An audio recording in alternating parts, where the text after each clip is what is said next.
I pulled on my work gloves and headed out to check the northeast fence line, same as I did every morning after breakfast. The routine never changed.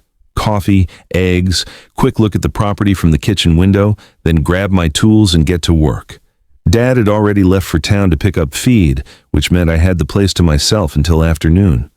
The fence posts looked solid enough, but the wire sagged in two places where deer had pushed through during the night. I pulled the stretcher from my belt and got to work. Muscle memory guiding my hands through the motions. 23 years of this life had taught me that consistency mattered more than speed, and that small problems ignored became big problems fast. Our property sat 40 meters from the nearest town, surrounded by forest on three sides and open grazing land to the south. Most people would call it isolated, but I'd never known anything different. The Thompson family had worked this land for over a century, and we'd learned how to make it work for us. We lived by 6 rules that kept us safe out here. Dad taught them to me the same way his father had taught them to him and his father before that. Simple rules, but absolute ones. Rule 1 meant staying on the property after sunset. Not exactly a hardship when the nearest neighbor was miles away, and town required an hour-long drive on dirt roads that turned to mud whenever it rained. I'd spent plenty of evenings on the front porch watching the trees turn black against the sky, but I'd never felt the urge to wander off into the dark. The second rule took some getting used to when I was younger. Every night at exactly 2 o'clock in the morning, a woman knocked at our front door. 3 knocks, pause, 3 more knocks, pause, then 3 final knocks. The pattern never changed, and neither did our response. We ignored her completely. Dad explained that acknowledgement would invite disaster, though he never told me what kind of disaster or who the woman was. I'd learned to sleep through the knocking by the time I turned 12. But on restless nights I still heard her out there, patient and persistent. I finished tightening the wire and moved on to the next section, where morning frost still clung to the metal posts. The work kept my hands busy while my mind wandered. Something Dad said was dangerous, but I'd never been able to help. Rule 3 was simple enough: never enter the old barn. The structure sat about 200 yards from the main house, leaning slightly to one side like it might collapse any day. Dad said the foundation was unstable, and the whole thing could come down without warning. I'd walked past it thousands of times, but never felt tempted to go inside. Some boundaries just made sense. The 4th rule required more attention. If a man in a suit ever showed up on our property, I had to ask him to leave immediately. Didn't matter if he seemed friendly or claimed to be lost. Politeness ended at the property line. Dad had practiced this conversation with me when I was younger, making me repeat the exact words until they came automatically. I'm going to have to ask you to leave now. No explanation, no discussion, just a firm request followed by action if necessary. I reached the corner post and checked my watch. Nearly 10:30. Which meant I'd finished the fence line right on schedule. The morning was turning warm, and I could already hear birds calling from the forest beyond our cleared land. Rule 5 covered the woods themselves. Never take anything from the forest that surrounded our property. Not firewood, not berries, not even a single leaf. We had everything we needed within our own boundaries, Dad said, and there was no reason to go looking for trouble elsewhere. The forest provided its own kind of fence, dense and dark enough that I'd never seen the far side of it. The last rule was the strangest one, but also the most serious according to Dad. If I ever got lost in the woods, which shouldn't happen if I followed Rule 5, I had to stop moving and wait for the horned man. Dad's voice changed when he talked about this rule, getting quieter and more careful. He'd never seen the horned man himself, he said, but every Thompson man needed to know what to do if the situation came up. I coiled up the wire stretcher and started walking back toward the house, mentally checking off another morning's work. The garden needed weeding, and there was a loose board on the front steps that I'd been meaning to fix for weeks. Simple tasks that kept the property running smoothly, the kind of work that made sense even when nothing else did. The rules had shaped my entire life, creating boundaries that felt as natural as breathing. I knew other people might think they were strange or old-fashioned, but those people didn't live 40 miles from nowhere with forest on three sides. They didn't hear knocking in the middle of the night or worry about men in suits showing up uninvited. Dad pulled into the driveway just as I reached the front yard, dust blowing up from his truck tires. He climbed out slowly, favoring his left knee the way he did on cold mornings, and started unloading feed bags from the truck bed. "Northeast fence?" he asked. "Fixed and ready for winter," I said, walking over to help with the bags. He nodded approval and lifted another bag over his shoulder. "Good storm coming through this weekend, according to the weather service. Better check the south line tomorrow." We worked in comfortable silence, carrying the feed to the storage shed behind the house. Dad had taught me that most conversations were unnecessary, that actions spoke louder than words ever could. The rules were the same way. They didn't need justification or explanation, just faithful following. I found comfort in these boundaries, even if I didn't understand their origins. They created a framework for living that had kept my family safe for generations, and that seemed like reason enough to respect them. Some people spent their whole lives questioning everything around them, but I had learned that certain things were better left alone. At 23, I had never seen any reason to break them.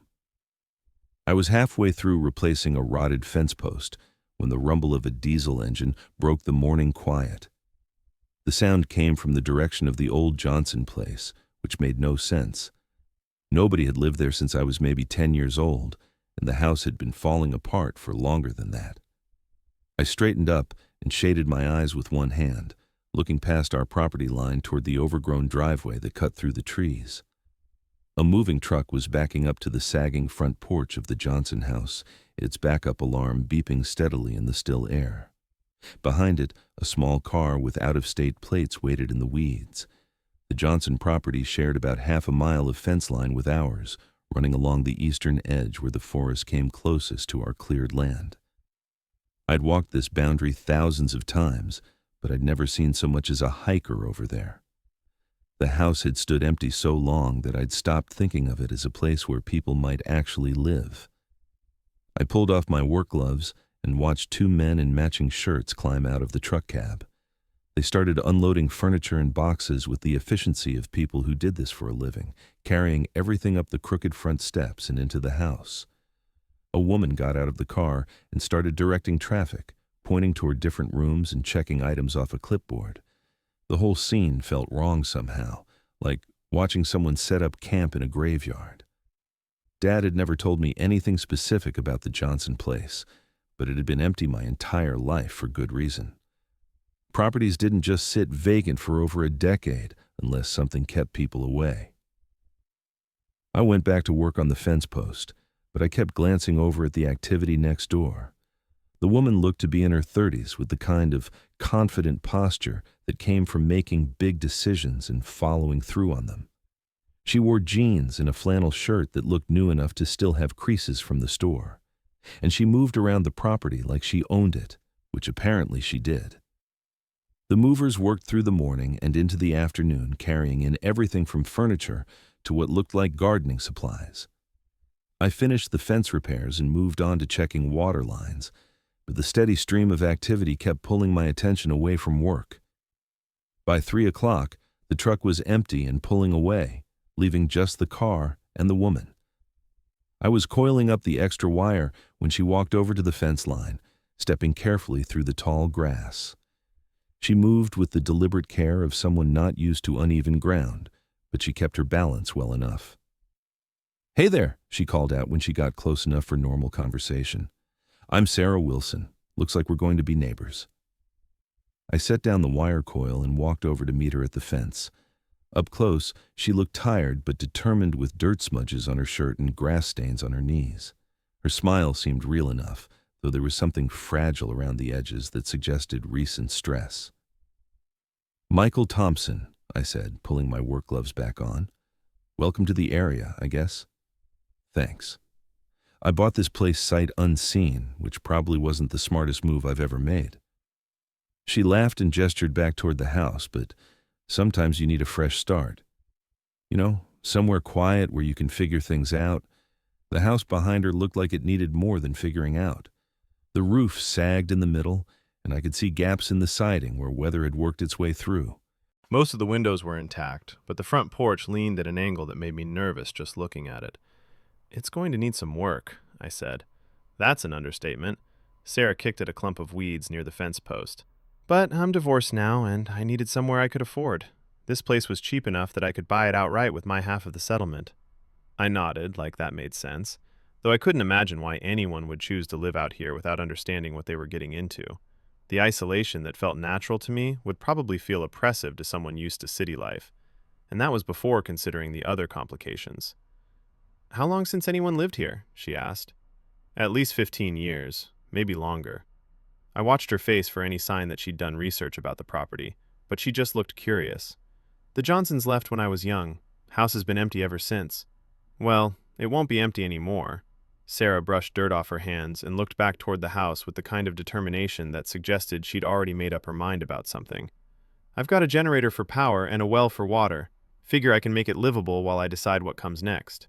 Practical part of me wanted to tell her about the roof and the foundation problems I could see from here. The part of me that had been raised on 6 unbreakable rules wanted to warn her about much more serious concerns. But Dad had also taught me that some conversations were better avoided, especially with outsiders. "You'll want to keep your doors locked at night," I said finally, "and maybe avoid wandering around the property after dark. We get all kinds of wildlife out here." Sarah laughed, and the sound carried an edge of defiance that made me think she'd heard plenty of warnings from other people recently. "I'm not afraid of the dark or some raccoons. I grew up camping with my family. It's not just raccoons." I tried to find words that would convey seriousness without getting into details I couldn't explain. "This area can be unpredictable at night. Better to stay inside once the sun goes down." "Are you talking about bears? Coyotes?" Her tone suggested she thought I was being overly cautious, maybe even condescending. "I appreciate the concern, but I can take care of myself." I could see that pushing the point would only make her more determined to prove me wrong.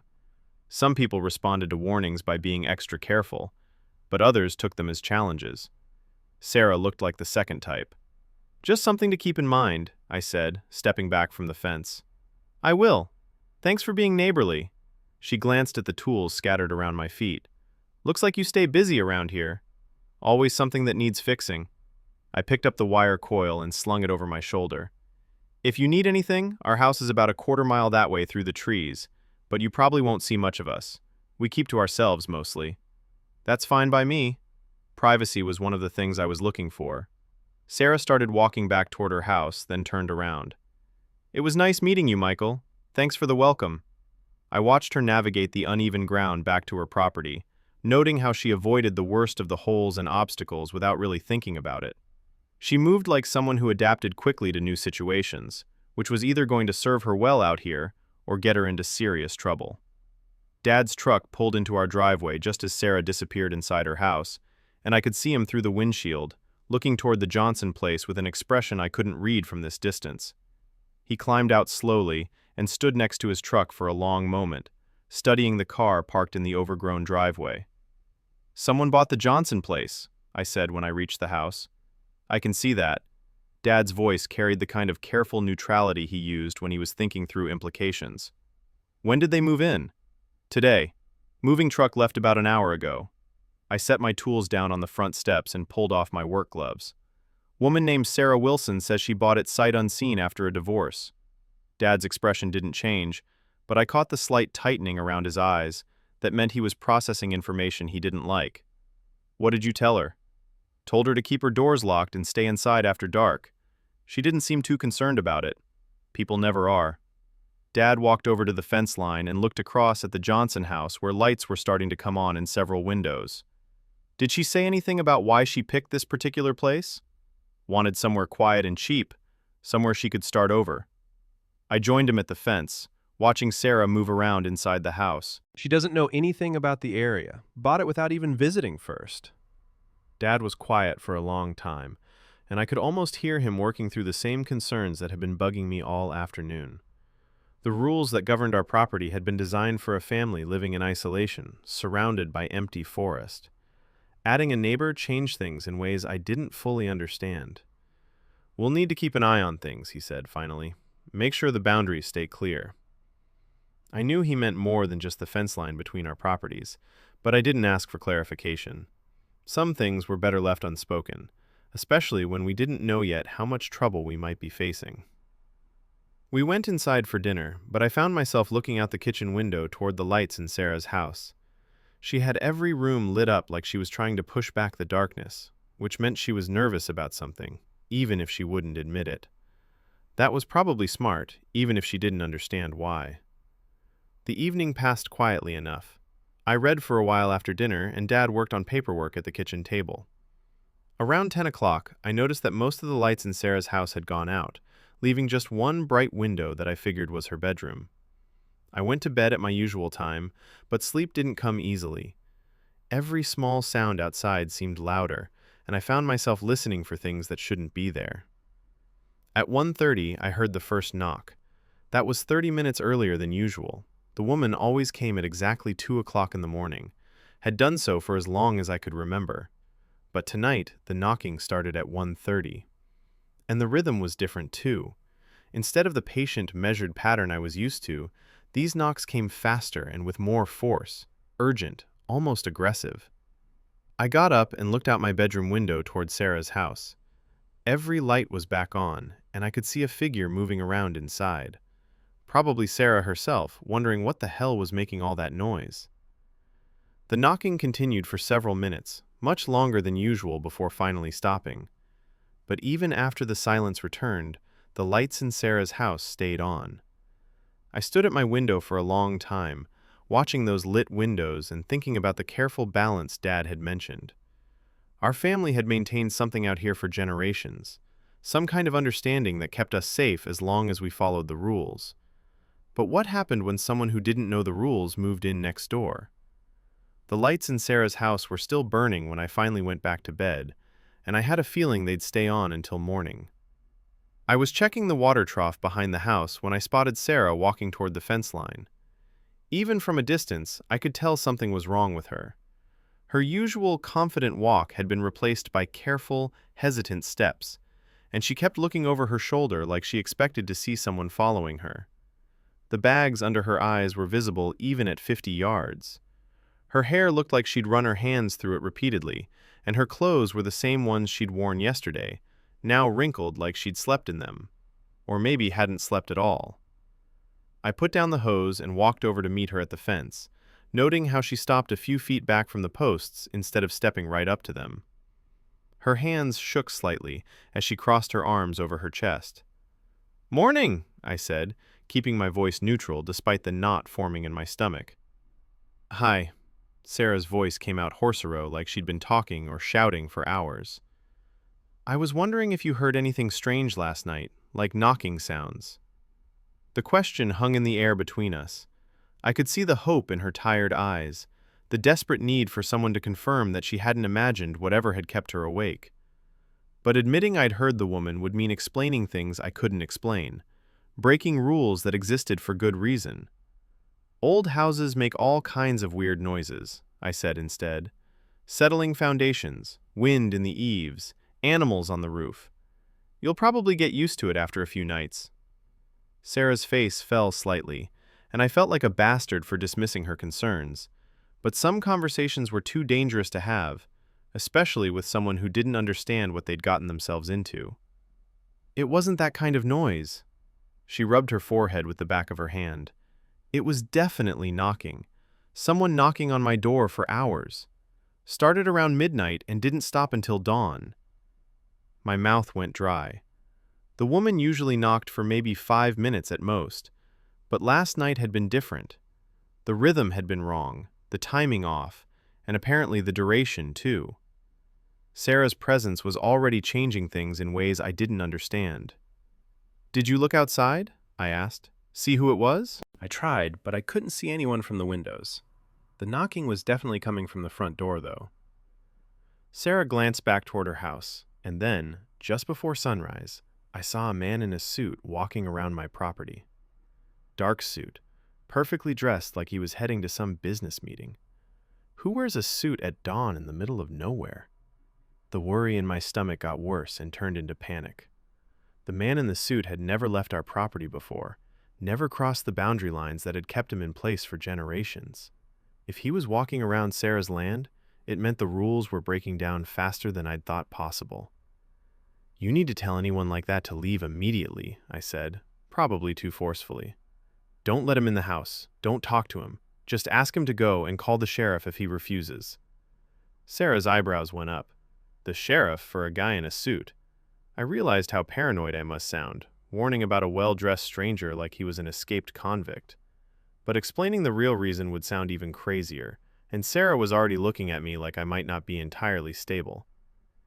"People get lost out here sometimes," I said, scrambling for something that sounded reasonable.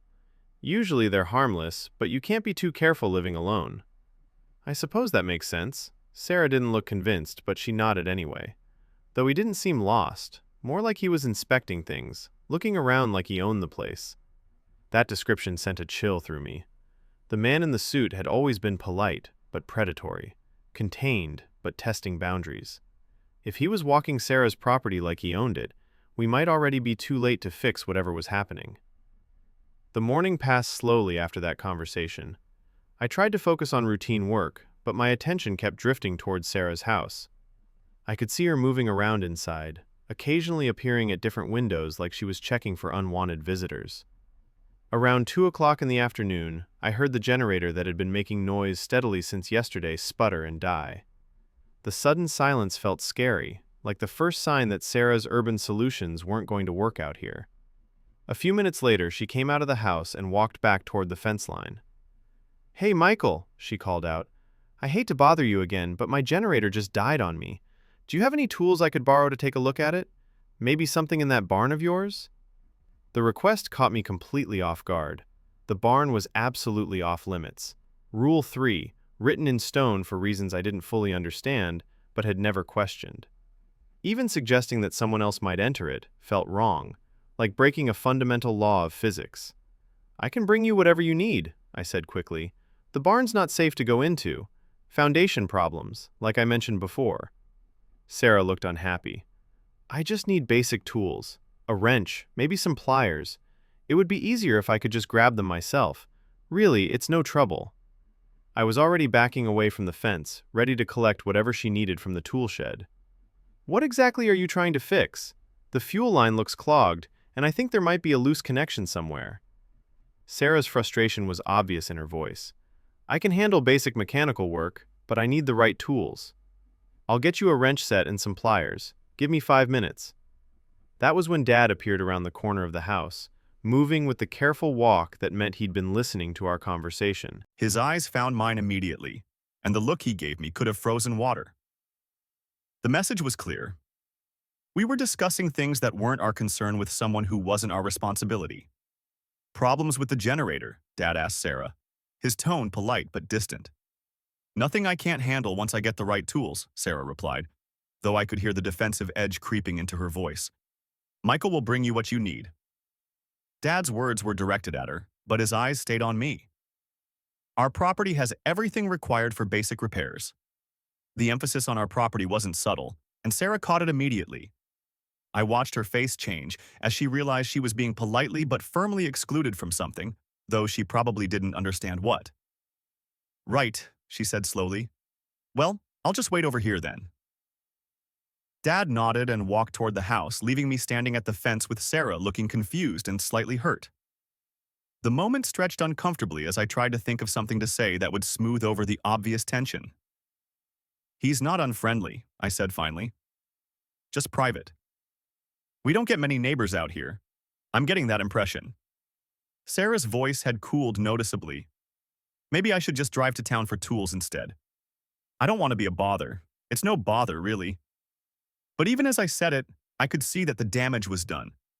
Sarah was starting to put pieces together. Recognizing that her new neighbors were hiding something and didn't want her getting too close to whatever it was, I gathered the tools she needed from our shed and carried them back to the fence. Sarah accepted them with a brief thanks, but the warmth from our earlier conversations was gone. She seemed eager to get back to her house and away from whatever weirdness the Thompson family was giving off. "I'll bring these back when I'm done," she said. "Take your time." Sarah walked back toward her house with the tools, but I noticed she didn't turn around to wave or call out another thanks. The easy friendliness of yesterday had been replaced by careful distance, and I couldn't blame her for it. From her perspective, we probably looked like unfriendly neighbors who made scary warnings about strangers and refused to let her borrow tools from our barn. She had no way of knowing that our behavior was designed to protect her, or that the boundaries we maintained weren't just social preferences, but literal survival mechanisms. All she could see was that the Thompson family was keeping secrets and didn't trust her enough to be straight with her about anything. I watched her disappear into her house and felt all the things I couldn't explain pressing down on me. Dad was right about maintaining boundaries, but those boundaries were making Sarah suspicious and isolated. And suspicious, isolated people had a tendency to start asking questions and testing limits, which was exactly what we couldn't afford right now. The generator came back to life around 4, and Sarah's house filled with lights again. But the easy neighborliness of yesterday was gone, replaced by careful distance and growing mistrust. She thought we were unfriendly or hiding something. She was right about the hiding part, at least. The third night changed everything. I'd gone to bed around 10:30, same as always. But sleep wouldn't come. Something felt different in the air, like the pressure drop before a thunderstorm. I lay there listening to the house settle around me, waiting for something I couldn't name. When the knocking started at midnight, I knew immediately that this wasn't the woman we'd grown used to. The sound hit our front door like a sledgehammer. 3 thunderous blows that shook the windows in their frames, followed by a pause barely long enough to draw a breath. Then 3 more that rattled the dishes in the kitchen cabinets. The third set came with such force that I heard something crack in the doorframe. I sat up in bed. In 23 years, the woman had never knocked like this. Her usual rhythm was patient, persistent, but controlled. This was rage-given sound, desperation made physical. The pattern repeated every few seconds, each round more violent than the last. By the 4th or 5th cycle, I could hear wood splintering around the door hinges. Whatever was out there wasn't just knocking anymore. It was trying to break down our front door. I pulled on jeans and a shirt, then crept down the hallway toward the kitchen. Dad's bedroom door stood open, his bed empty. Lights spilled from the kitchen doorway, and I could hear the soft scrape of a chair being moved. When I stepped into the kitchen, I found Dad sitting at the table with his back to the wall facing the front door. A double-barreled shotgun lay across his knees, both hammers cocked. His weathered hands gripped the stock with white knuckles, and his eyes never left the direction of the knocking. I'd never seen him with that gun before. I'd known it existed somewhere in the house, but in over 2 decades of living here, through all the years of following the rules and ignoring the woman's nightly visits, he'd never felt the need to arm himself.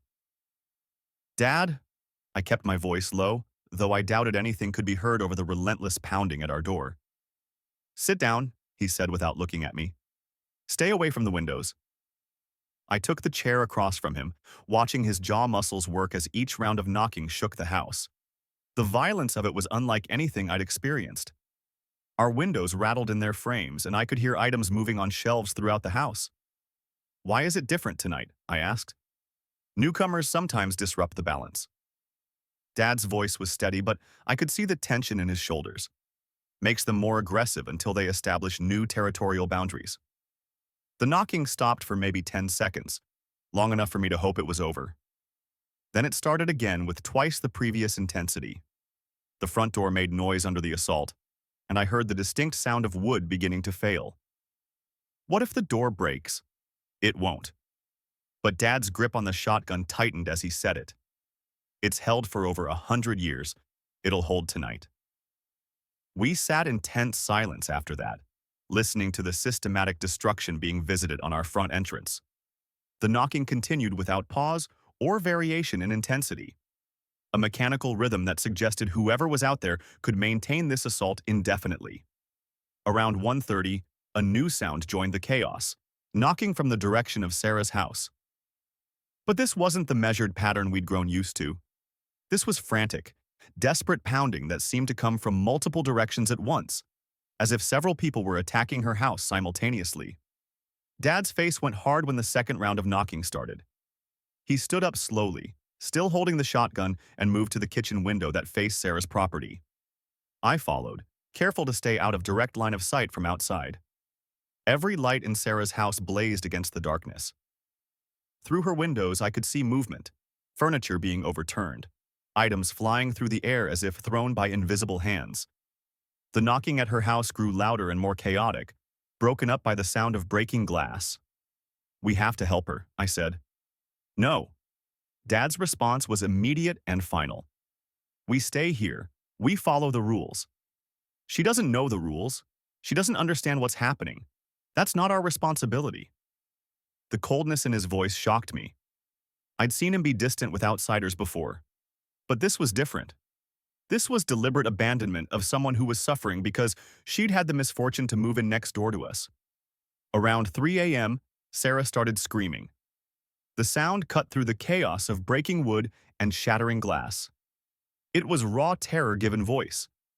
The kind of scream that came from someone facing something their mind couldn't process. The sound went on, rising and falling in waves that suggested she was running from room to room, trying to escape whatever was chasing her.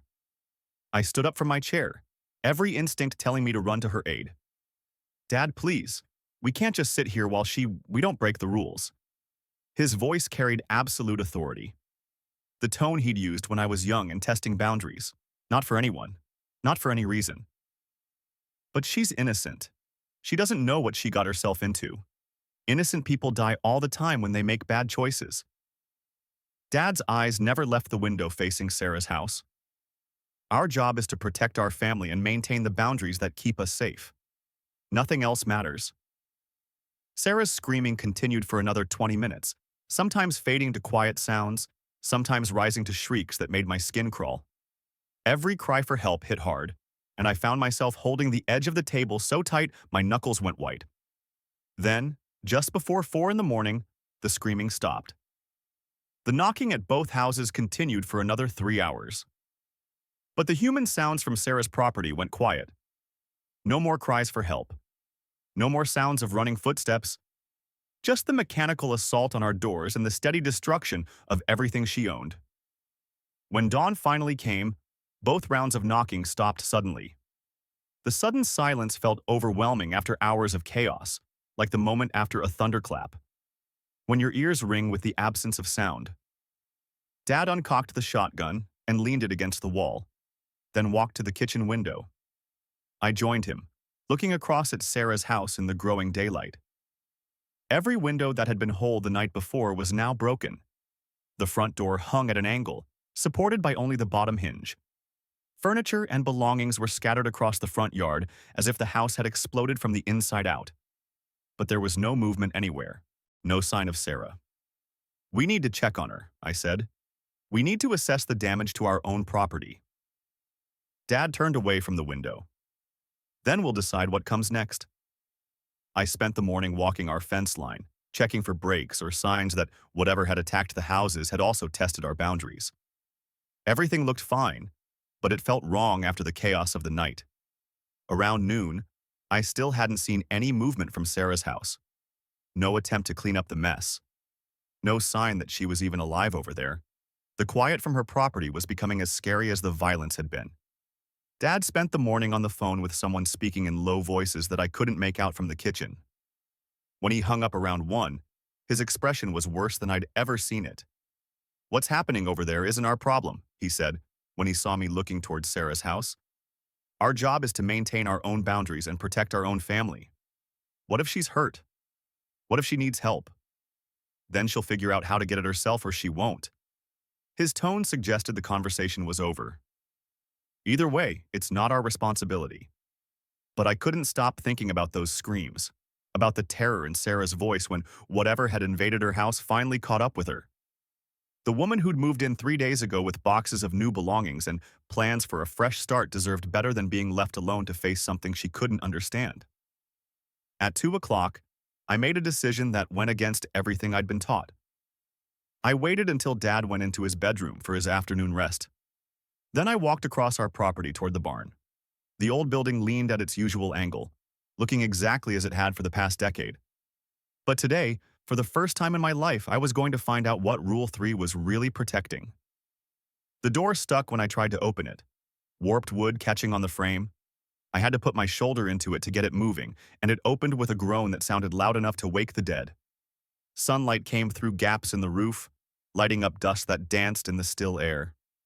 The inside smelled of old hay and decades of being ignored, but the building was far more solid than it looked from outside. The foundation was perfectly sound, the support beam straight and strong.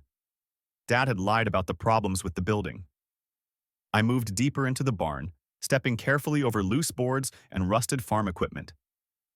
In the back corner, almost hidden behind a stack of old feed sacks, I found what I was looking for: coiled rope, emergency supplies, and a metal toolbox that looked like it hadn't been opened in years. But it was what I found next to the supplies that changed everything. A wooden crate sat tucked behind the feed sacks filled with leather-bound journals. The books were old, some dating back more than a century based on the dates written on their covers.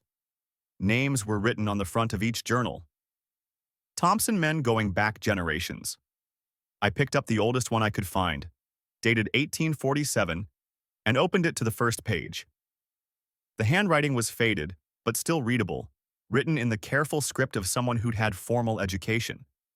The agreement was struck this day with the entities that dwell beyond the forest line.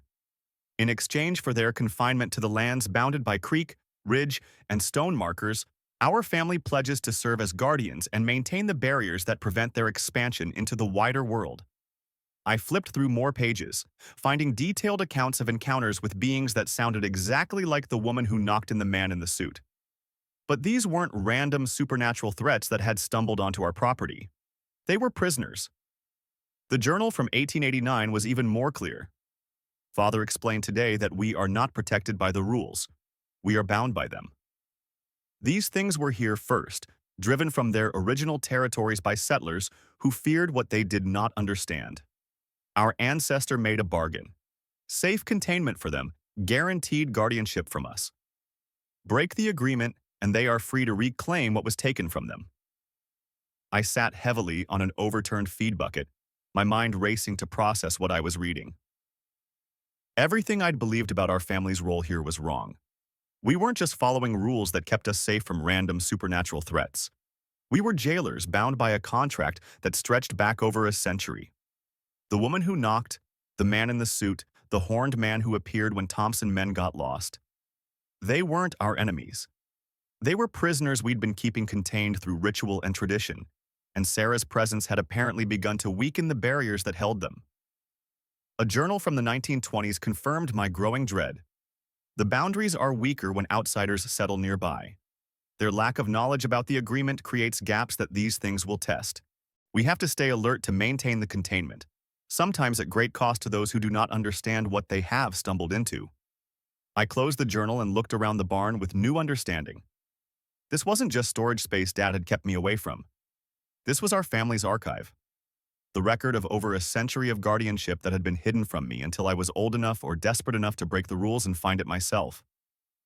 The knocking woman, the man in the suit, they weren't trying to hurt us. They were testing the boundaries of their prison, looking for weaknesses they could use to expand their territory. And Sarah, with her lack of knowledge about the rules and her refusal to follow the warnings we'd tried to give her, had provided exactly the kind of weakness they needed. We weren't just neighbors who followed strange traditions. We were guardians keeping supernatural prisoners contained, and Sarah's presence had given them their first real chance at freedom in over 100 years. I shoved the journal back into the crate and stood up, my legs unsteady beneath me.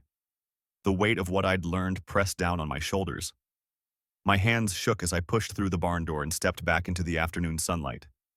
The familiar landscape looked different now, charged with meaning I'd never understood. Every fence post, every boundary marker, every carefully maintained border between our property and the forest beyond wasn't just practical organization. These were the walls of a cage, and the things inside were testing their strength. I walked towards Sarah's house with purpose that surprised me. Dad would be furious when he discovered what I was about to do, but I couldn't abandon her to face something she had no context for understanding. The journals had made one thing clear. Ignorance didn't protect anyone from the consequences of breaking supernatural agreements. The closer I got to her property, the more wrong everything felt. The air itself seemed thicker, charged with an energy that made my skin crawl. Birds had gone silent in the trees around her house, and even the usual afternoon breeze had died to nothing. It was like approaching the eye of a storm that hadn't broken yet. Sarah's front door hung open at an impossible angle, the top hinge completely torn away from the frame.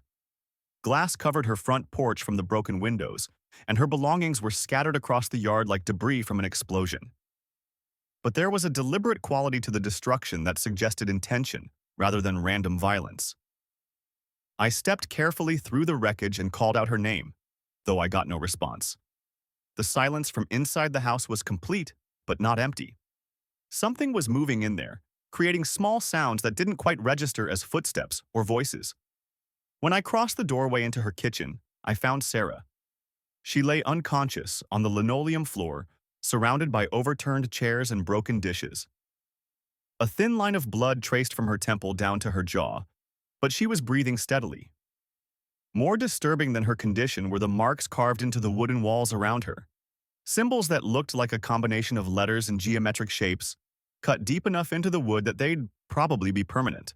I knelt beside her and checked her pulse, which was strong but slow. Whatever had happened here, she was alive, but completely unresponsive to my voice or touch. Her skin felt cold despite the warm afternoon, and when I lifted her eyelid to check her pupils, her eyes had rolled back to show only white. That was when I heard the voice from the living room. She signed herself over quite willingly once we explained the situation properly. The voice was polite, exactly the tone I remembered from childhood warnings about men in suits. But underneath the courtesy was something predatory that made every survival instinct I possessed start screaming warnings. I stood slowly and moved toward the doorway between the kitchen and living room, each step feeling like walking deeper into a trap I couldn't avoid. When I found him, he was standing beside Sarah's overturned couch with his hands clasped behind his back, like he was touring an art gallery. The man in the suit looked exactly as Dad had described him over the years. Perfectly dressed, unnaturally clean, with features that were almost but not quite right. His smile was too wide, his eyes too bright, and when he moved, it was with mechanical precision that no human being could maintain. "You must be young, Thompson," he said, without looking at me. "Your family's reputation precedes you, though I must say your timing could be better. I'm going to have to ask you to leave now." The words came out automatically, exactly as Dad had drilled them into me since childhood. Rule 4 was absolute. Any man in a suit had to be asked to leave immediately, no matter how polite or reasonable he seemed. But instead of the compliance I'd been taught to expect, the man in the suit turned to face me with that unnaturally wide smile, growing even broader. "I'm afraid that's no longer how this works," he said. "The young lady has invalidated your family's territorial claims through her ignorance. This property now falls under our jurisdiction. That's not how the rules work. The rules were a contract, Mr. Thompson, and contracts can be broken." He gestured toward the carved symbols on Sarah's walls. "Your neighbor has provided us with new legal standing. We no longer require your family's permission to expand our influence." The sound of systematic destruction came from upstairs. Furniture being overturned, glass breaking, wood splintering, but the rhythm was too regular, too methodical to be random vandalism. Someone was working their way through every room in a deliberate pattern. "What did you do to her?" I nodded toward the kitchen where Sarah lay unconscious. "We offered her a choice. Join us willingly or resist and face the consequences." The man in the suit smoothed an invisible wrinkle from his jacket. "She chose resistance initially, but came around to our perspective after we demonstrated the futility of that position." My stomach turned as I realized what that meant. They'd broken her somehow, worn down her resistance until she'd agreed to whatever they wanted. The symbols on her walls weren't just supernatural graffiti, they were some kind of contract she'd been forced to sign. The methodical destruction upstairs stopped suddenly, replaced by the sound of measured footsteps coming down the stairs. Each step hit the wooden treads with identical force and timing, like a metronome made flesh. When the knocking woman appeared at the bottom of the staircase, I understood why the sound had been so mechanical. She moved with the same unnatural precision as the man in the suit. But where he maintained a veneer of human appearance, she made no such effort. Her arms were too long for her body, ending in fingers that looked more like wooden dowels than human digits. Her face was a pale blur with dark holes where eyes should be. And when she walked, her feet made no sound despite the heavy rhythm I'd heard from upstairs. "The upper rooms are prepared," she said to the man in the suit, her voice carrying the same patient cadence as her nightly knocking. The boundary markers have been installed. Excellent. The man in the suit clasped his hands behind his back again. Mr. Thompson, you should know that your neighbor's property now serves as our primary expansion point. We'll be moving beyond these boundaries within the week. The casual way he announced the end of everything my family had worked to prevent for over a century made my blood run cold. If they spread beyond the contained area, if they moved into the wider world where people had no understanding of what they were dealing with, the consequences would be catastrophic. The agreement stands, I said, though my voice sounded thin and desperate even to my own ears.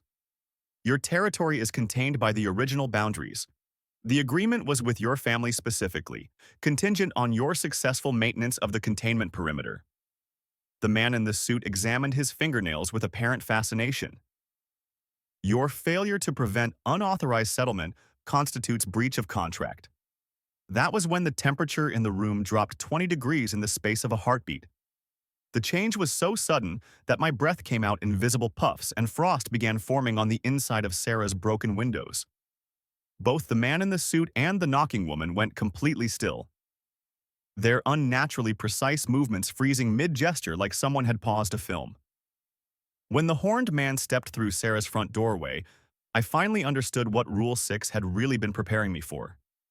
He was huge, easily 7 feet tall, with antlers that branched and twisted like very old oak limbs. His skin had the texture of weathered bark, deep brown with furrows that moved and changed as he walked. But it was his eyes that held me frozen in place. They glowed with soft amber light that seemed to see straight through everything I thought I knew about the world. The boy calls upon the old law, the horned man said, his voice carrying the weight of centuries. The compact remains in force until properly dissolved. For the first time since I'd encountered them, both the man in the suit and the knocking woman showed something that might have been uncertainty. They moved back from the horned man with careful, measured steps that suggested respect tinged with fear. The containment was broken. The man in the suit said, though his earlier confidence had evaporated. The Thompson boy failed to maintain the boundaries. The Thompson boy was not informed of his true responsibilities, the horned man replied. Ignorance on both sides does not void binding agreements made in good faith. I stood there trying to process what was happening while frost continued to spread across every surface in the room. The horned man's presence was overwhelming. Not threatening exactly, but so fundamentally other that my brain struggled to categorize what I was experiencing. The young woman's presence has disrupted the balance, the horned man continued, turning those glowing eyes toward me. But disruption is not dissolution. New terms must be negotiated, or the original compact will reassert itself with consequences none of us desire. The man in the suit's perfect composure finally cracked. The human settlements have moved beyond the original boundaries. Our needs have grown with time. Containment is no longer enough. Then, we will discuss expansion within the framework of the existing agreement. The horned man's voice carried absolute authority. Or you will return to your designated territories and await formal renegotiation. I realized with stunning clarity that this was the moment everything had been building toward. Not me getting lost in the forest and needing rescue, but me being lost in a situation where the old rules no longer worked and new ones had to be created. The horned man wasn't just some supernatural emergency service for Thompson men in trouble. He was the mediator who kept the balance between worlds. The original agreement stands until new terms are reached, the horned man said, looking directly at me. But the boy must understand what he has inherited, and the young woman must choose whether to accept responsibility for what her ignorance has begun. Sarah's unconscious form stirred slightly on the kitchen floor. I realized that everything, her safety, my family's century-long guardianship, the containment of entities that could devastate the outside world, now depended on negotiations I'd never been prepared to conduct. The frost spreading across Sarah's broken windows caught the afternoon light and scattered it into dozens of tiny rainbows. I tried to focus on that small beauty instead of the overwhelming presence of the horned man, but his amber eyes seemed to pull my attention back like gravity. The negotiation begins with understanding, the horned man said, his voice carrying the weight of mountains. Young Thompson, what have you learned about your family's true role here? I glanced at the man in the suit and the knocking woman, both standing motionless near Sarah's overturned furniture. Their earlier confidence had vanished completely, replaced by something that looked like children waiting to be scolded by a parent. "We're guardians," I said, though the word felt strange in my mouth now that I understood what it really meant. "But not protecting ourselves from you. Protecting everyone else from the consequences of what our ancestors agreed to." And what was that agreement? Sarah stirred on the kitchen floor behind me, letting out a soft groan that made my chest tighten with relief. She was waking up, which meant whatever they'd done to force her compliance hadn't caused permanent damage. "Containment," I continued, keeping my eyes on the horned man. "Your people were driven out of their original territories, so our family made a deal. Safe boundaries for you, guaranteed guardianship from us."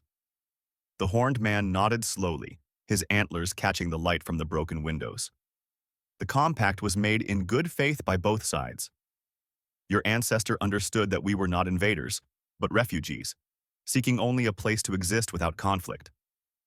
A soft whimper came from the kitchen as Sarah began to regain consciousness. I wanted to check on her, but the horned man's presence demanded my complete attention. This negotiation would determine whether she lived or died, whether the entities remained contained or spread into the wider world. "The boundaries have held for over a century," the horned man continued. "But change is inevitable. New circumstances require new agreements." "What kind of new circumstances?" I asked, though part of me already knew the answer. "Your neighbor's presence has created opportunities that did not exist before." The horned man gestured toward the carved symbols on Sarah's walls.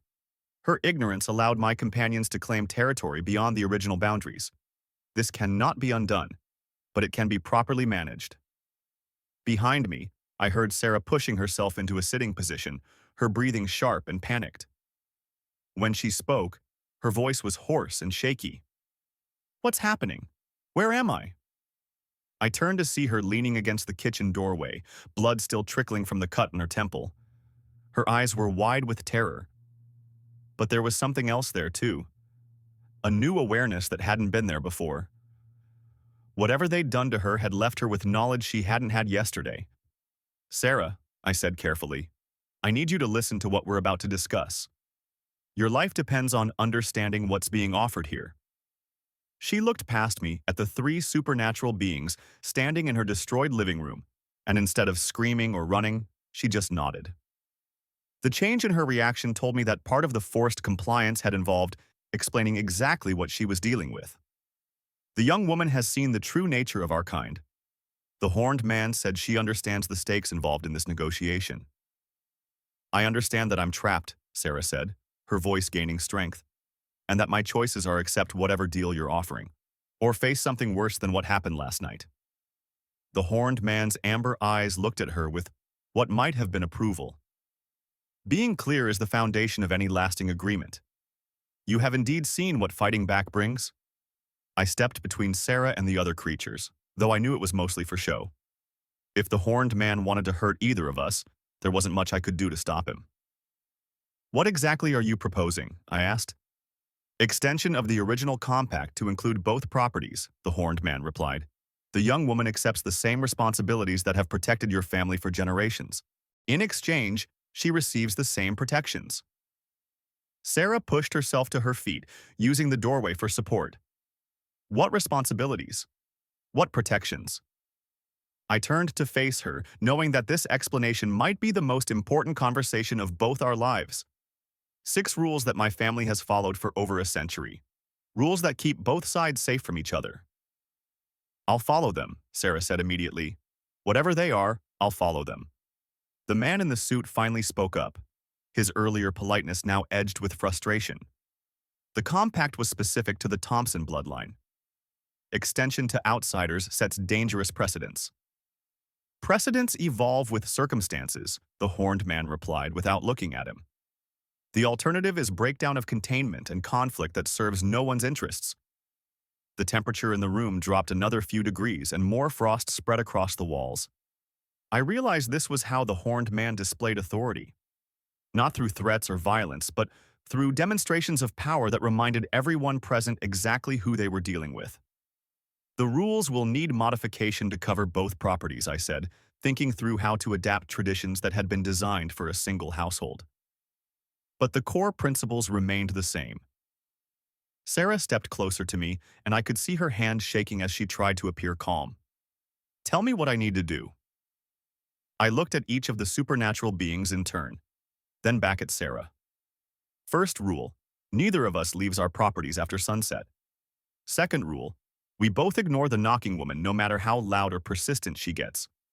Third rule, the barn on my property stays off limits to you, just like it was to me until today. Fourth rule, I continued. If the man in a suit appears on either property, we ask him to leave immediately. No conversation, no negotiation, just a firm request that he go. The man in the suit's jaw tightened, but he didn't object. He horned man's presence made arguments impossible. Fifth rule expands to cover the forest between our properties. We don't take anything from those woods. We don't enter them unless absolutely necessary, and we respect that they belong to others. Sarah nodded, and I could see her mentally cataloging each restriction. Her earlier dismissal of my warnings had been replaced by complete acceptance of whatever was necessary to survive. Sixth rule, I said. If either of us gets lost or finds ourselves in a situation where the supernatural world intrudes directly into our lives, we stop moving and wait for guidance. The horned man stepped forward, his massive presence filling the small room.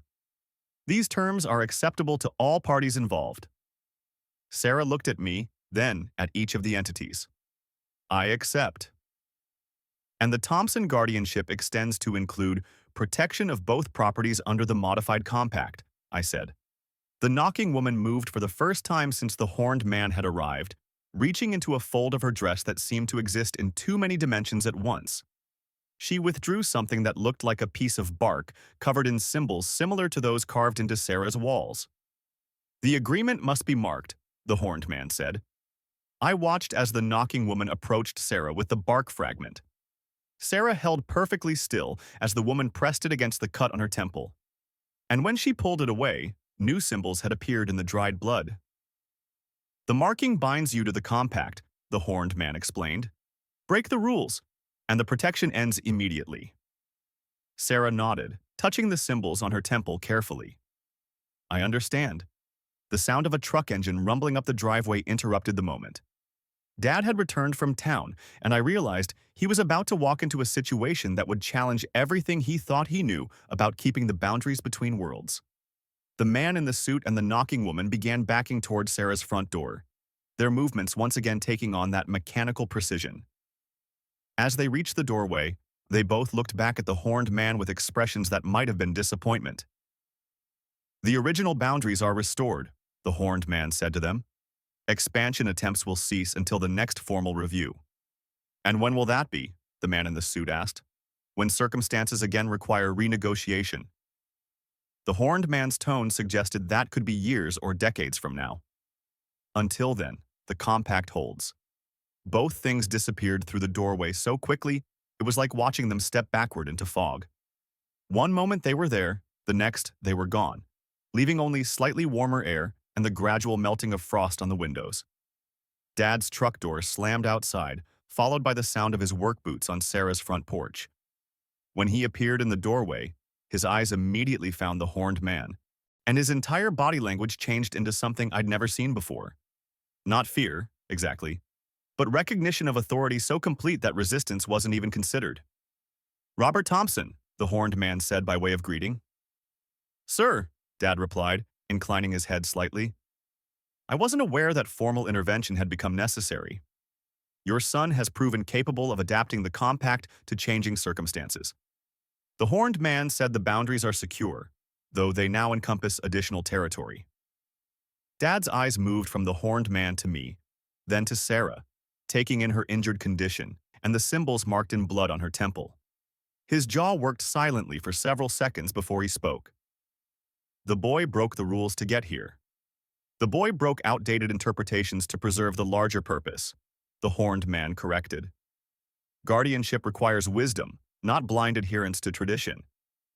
I expected Dad to argue to assert his authority as the senior guardian, or to challenge my right to make decisions that affected our family's century-long responsibility. Instead, he just looked around at the destruction in Sarah's house, at the carved symbols on the walls, at the clear evidence that the old boundaries had failed. "The compact extends to both properties now?" he asked. "With modifications appropriate to the expanded scope," the horned man confirmed. "Your son negotiated terms that preserve containment while acknowledging new realities." Dad nodded slowly, and I could see him processing the implications. More territory to monitor, more responsibility to maintain, but also a solution that prevented the total breakdown of supernatural containment. The young woman understands her obligations. "I do," Sarah said, her voice stronger now, despite the exhaustion visible in her posture. "I'll follow the rules exactly as they've been explained to me." The horned man moved toward the front door, his massive frame somehow navigating the debris-filled room without disturbing anything. As he reached the threshold, he turned back to address all three of us.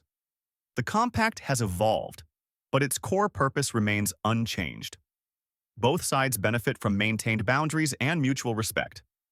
Honor this, and the protection continues. Violate it, and the consequences will extend far beyond these properties." He stepped through the doorway and simply vanished, leaving behind only the gradual warming of the air and the fading glow from where his antlers had caught the afternoon light.